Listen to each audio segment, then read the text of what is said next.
to episode 310 of Late Night Linux, recorded on the 2nd of December 2024. I'm Joe, and with me are Félim. Good evening. Graham. Hello. And Amolith. Hello. Yes, thank you, Amolith, for joining us. Will is away, I think, doing some work thing or something. I don't know. People may know you from Linux Dev Time and Linux Lads, Amolith. Yep. I have met Amolith in real life. Oh, yeah, the Ubuntu Summit. He's a lovely person, yeah. Well, thank you. You are too. This is getting dangerously like a loving. Oh, come on. We want it positive. This is what it's really like. It's Will that brings us down. Yeah, Will. Well, anyway, before we get into the news, just a quick thank you to everyone who's got in touch about doing the battery testing. Loads of people wrote in. I'm thinking it'll probably be January before we actually do anything.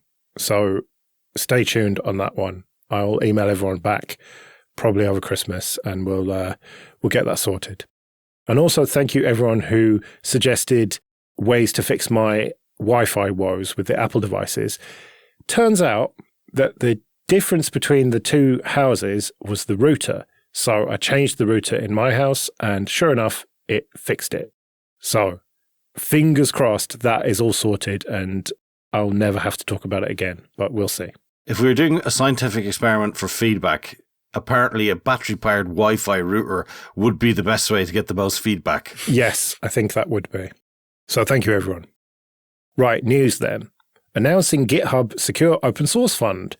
Help secure the open source ecosystem for everyone. Mm-hmm. GitHub being excellent open source citizens. Thanks, Microsoft and GitHub. As Louis Villa said on Mastodon, that equates to, let's see, a revenue of their companies is 250 billion, so 1.25 million is approximately 3 minutes of revenue. Thanks, guys. Taking it seriously? Oh, yeah. Look, they're launching with $1.25 million, invested across 125 projects, 10,000 each, I think. Cool. That's just the start of this, Félim. Uh-huh. Also, let's not be cynical. They're not just giving money to these projects, they're going to give them other support, like access to GitHub Copilot. And training materials. There's nothing more condescending than somebody saying, hey, you who does this in your free time, why don't you read some more of our training methods while you're at it? Oh, come on. This is a good thing. It could be a better thing very easily. Massively. But it is still nonetheless a good thing. No, it's not. It's security washing. There you go. It's pathetic. Oh, I don't think it's that bad, Félim. Really? I think the projects involved could learn something from it. They could use some of the training. They could use some of the money if they get it. They could move their project away. It's open source. I don't know. I can totally see where you're coming from. And you're right. The wording and the phrasing makes it sound much grander than it really is. But at the end of the day, I think it's a slight positive for the projects that may be involved. I think it's probably a positive for their PR departments. That's probably about it. Because I'm sure they'd spend less on choosing the colour for the shade that the shadow of their icons are than actually this amount of money for doing this. If they took it seriously, they'd put some money in to start with and not wishy-washy about, oh, it's a start. Well, $10,000 could help a lot of very small projects. I agree it's not enough for the major ones that perhaps, the XKCD one with the single pillar for that important SSH thing that we're using. But I don't know. I just don't want to... Okay, you're right. You see? No, you're not right. This is positive. Search your feelings. You know it to be true. No. This is broadly positive. They've roped a load of companies into supporting open source, and it's better than nothing. It's better than nothing. It's like, why would you get a fire extinguisher when you could just throw that cup of water on that chip pan fire? That's a very good analogy. It's a shit analogy because if you throw water on a chip fat fire, then it's really dangerous. Exactly. Now you get where I was going. No, it's not dangerous. This is the equivalent of saying instead of having a full-on fire suppression system throughout every room, we're going to give you a fire extinguisher. Yeah, so therefore, towering inferno's not a problem anymore. Stop complaining, FOSS developers. We gave you your money. Now shut up and code for free. You're just so cynical. It's the truth, though. If they wanted to fix it, them and their gajillions of cash could sort this problem out. They just don't give a shite.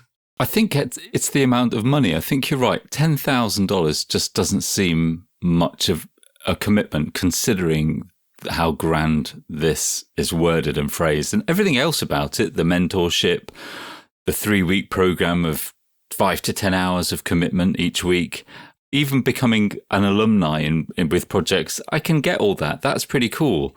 But when it comes down to $10,000, it's not going to help a lot of the more ambitious projects very much. It's also not necessarily one lump sum of $10,000. It says that money is aligned with program milestones and checkpoints. So it might be they get a tiny portion of that and then have to make it last 3 months or something. Yeah, and I think what Félim's saying is it seems that GitHub and Microsoft are getting more out of this than the projects themselves. So it's not really doing them any favors. And I think he's probably right.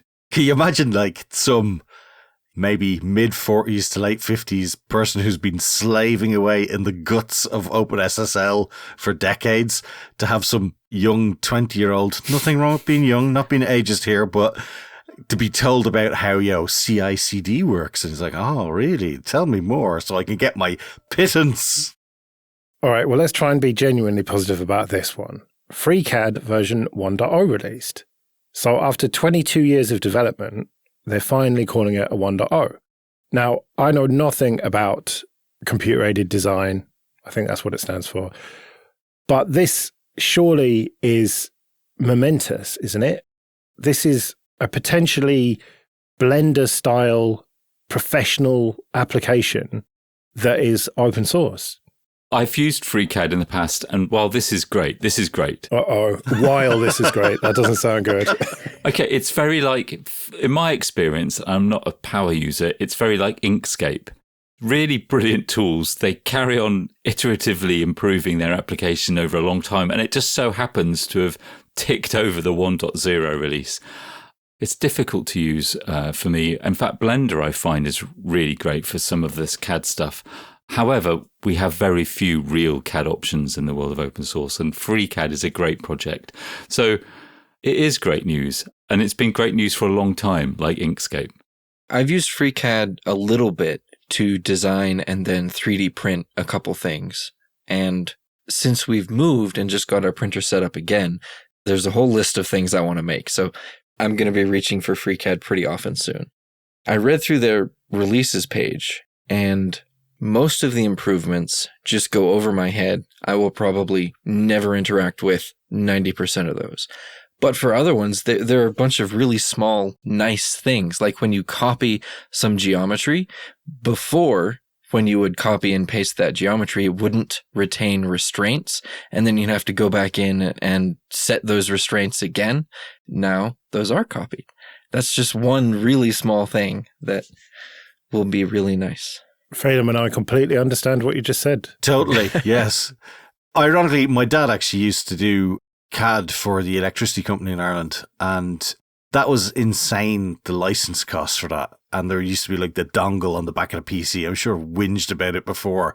But as you say, to have a proper CAD application, I mean, I'm sure it's not straight for straight comparable to Autodesk, whatever, these days, but to be able to do an awful lot of that stuff is pretty important. And yeah, you'll never be 100% compatible probably, but I think getting there close as is fantastic.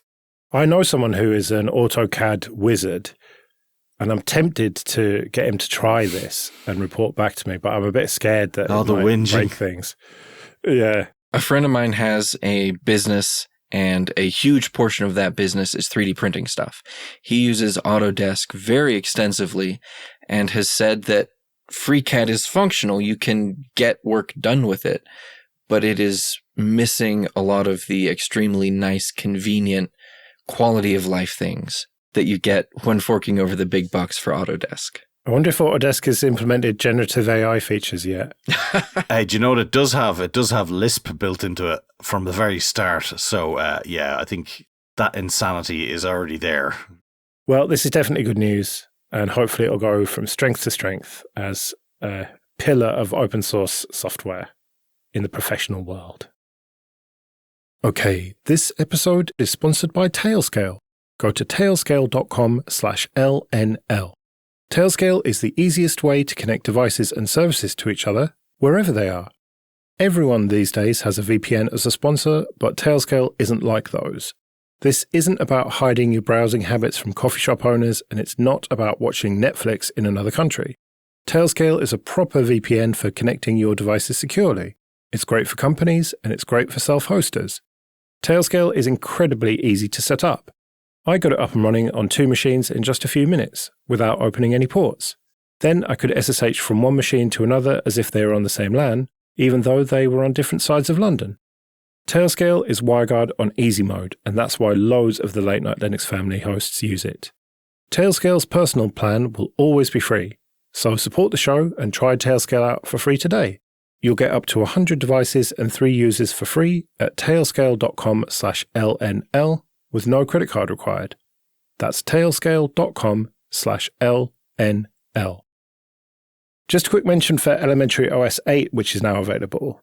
Now, I haven't really had time to check this out properly yet, but the plan is for me to record a chat with Danielle Foray, which will hopefully end up on next week's episode, all being well.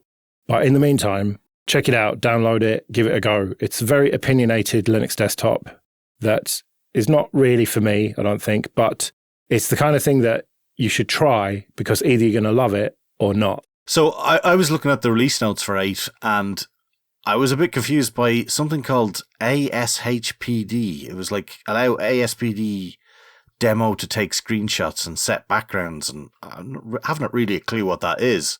That sounds like it's containerized applications interacting with the rest of your desktop through XDG portals using this wrapper around portals and dbus interfaces called ASHPD. Right. Okay, that makes more sense then. Do you think people know what portals are? Probably not. In that they allow applications access to maybe privacy infringing services or not, things like printing or screen capture or videos. It's basically a generic way of doing that through the XDG format. Yeah, because X11 used to just, yay, anybody can see anything. Yeah. It's all cool with me. Well, at the beginning of this very long release post, the 3 things that they are focused on is creating a new secure session that ensures applications respect your privacy and require your consent. That's what you were talking about there with that XDG stuff. Then a brand new dock with productive multitasking and window management features, and empowering our diverse community through inclusive design. So I'll be sure to get the details of those when we speak on next week's episode. Raspberry Pi Pico 2W on sale now at $7. Absolute bastards. Yeah, I put this in for one reason and one reason only, and that is because it trolls Félim, because you literally just bought one without the wireless connectivity. Literally like 4 hours before this came out, I was buying one. I was asked, what do I want for Christmas? I said, fancy doing a few projects. I'm going to improve my ADSB antenna. I'm going to thing. And you know what? Why don't I try out one of those Picos? I might be doing things that I could do like temperature probes rather than having a wired Pi sitting in the cupboard. I could do that. And I said, I'll get the Pico W because it's got wireless and I don't have to faff around with other stuff to get connectivity. And literally, this fucking thing came out hours later.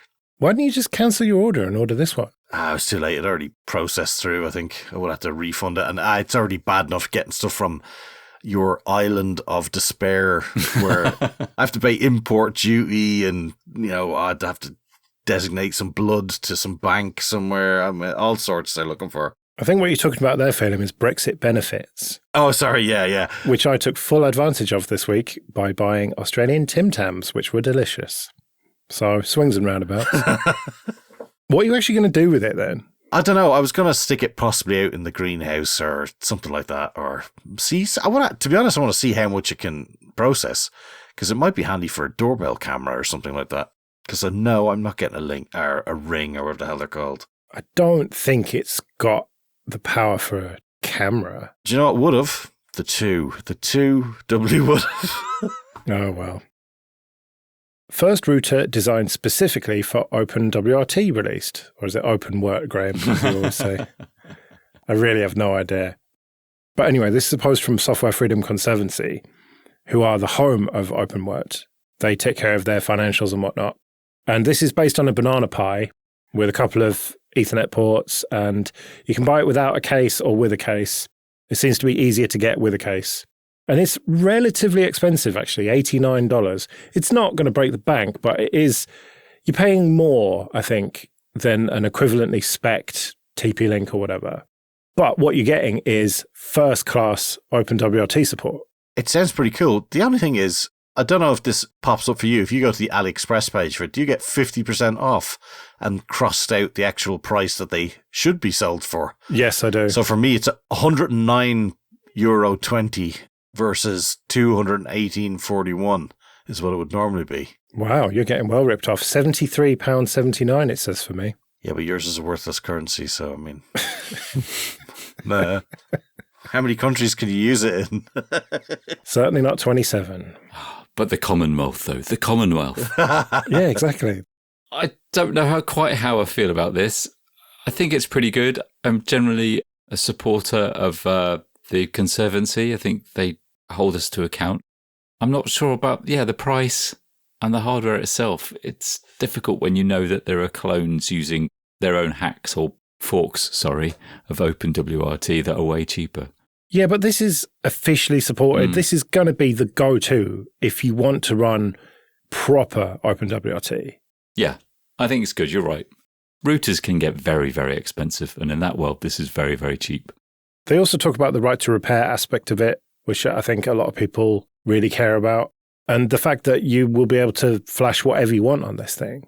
But you are inevitably going to pay a little premium for that. And $10 goes to Conservancy for everyone sold. So that explains a little bit of the price bump. But you can get something for like 40, 50, 60 quid that's going to do a similar job, but it's not going to be like the flagship OpenWrt device, is it? And that is worth a premium to some people.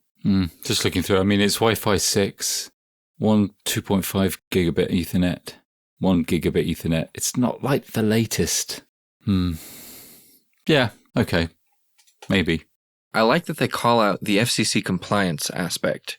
They say that industry, quote unquote, conventional wisdom often says that complying with the FCC requirements and allowing right to repair for your software and your hardware, those conflict. They can't work together. Well, they say this is the first product that not only proves copyleft compliance and software right to repair, but also FCC requirements all in one place.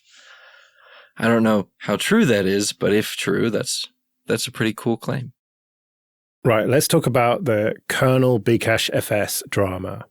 The long and the short of this is that Kent Overstreet, the maintainer of Bcachefs, is not going to be able to contribute at all to the 6.13 kernel during this cycle because of a code of conduct violation where he was rude and swore at someone on the Linux kernel mailing list. It started as a technical discussion, and then he was rude, and then the code of conduct committee decided that, no, he's going to have a timeout for one release cycle, effectively. At least. We don't know what's going to happen after that, but we know that at least for the 6.13, his pull requests are not going to be accepted. Now, a lot of people are saying, hang on, this isn't really much worse than what Linus at least used to do on the mailing list. But then people respond to that with, well, he went away, took a break, and came back and has been a lot better since. He's not been perfect since, but he doesn't go on those long rants like he used to, effectively shouting and swearing in text at people. And it's not just this, really. Let's face it. This started months ago when Kent was trying to sneak in features at the last minute, is the bottom line. They'd get to feature freeze, and then what should have been just bug fixes were like hundreds of lines of code and whole new features that he was trying to basically sneak in at the last minute. And that pissed Linus off, got his back up, and Linus had even been threatening to just kick Bcachefs out of the kernel completely. And this outburst from Overstreet, which he's somewhat apologized for, is not really the way to get back on the right side of Torvalds, I don't think. It's a bit disappointing because the one thing that you really want to be stable is your file system layer, and it doesn't really sort of advertise a great and stable environment that, you know, he's having these type of issues interacting with what you would think would be a fairly straightforward process at this point, and he should know how to submit code the way they want it to and not try and sneak stuff in. And, you know, it's not like this is his first week on the job and he's, oh, oops, I've made a tiny mistake there. It's like, it doesn't say a lot for the file system that it might survive many years, decades into the future. Yeah, and going on big, long rants on your Patreon that are so long that when you try and copy paste it into ChatGPT to summarize it, it just doesn't work because it's too long. I hadn't heard that. That's fantastic. Oh, I love it. Yeah, I had to log in and create a text file and upload that, and then it finally did summarize it for me. And even the summary was too long, didn't read.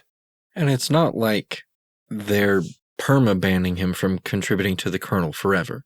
It's just one cycle. For now. Right. Let's see how this develops.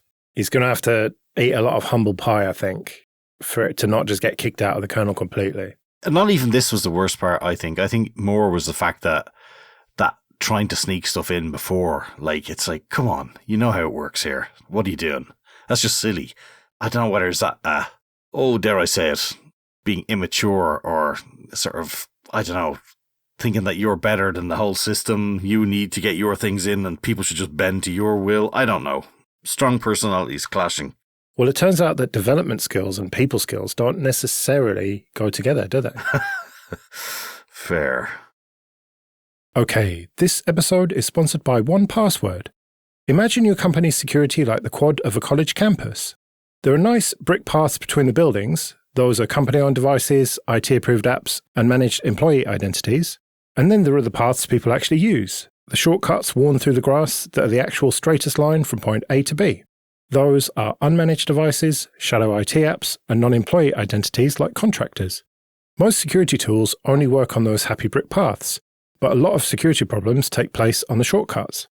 1Password Extended Access Management is the first security solution that brings all these unmanaged devices, apps, and identities under your control. It ensures that every user credential is strong and protected, every device is known and healthy, and every app is visible. 1Password Extended Access Management solves the problems traditional IAM and MDM can't touch. It's security for the way we work today, and it's now generally available to companies with Okta and Microsoft Entra, and in beta for Google Workspace customers. So support the show and check it out at onepassword.com/late-night-linux. That's onepassword.com/late-night-linux. On to a bit of admin then. First of all, thank you everyone who supports us with PayPal and Patreon. We really do appreciate that. If you want to join those people, you can go to latenightlinux.com/support. And remember that for various amounts on Patreon, you can get an advert-free RSS feed of either just this show or all the shows in the Late Night Linux family. And you even get some episodes early. And if you want to get in contact, you can email show@latenightlinux.com.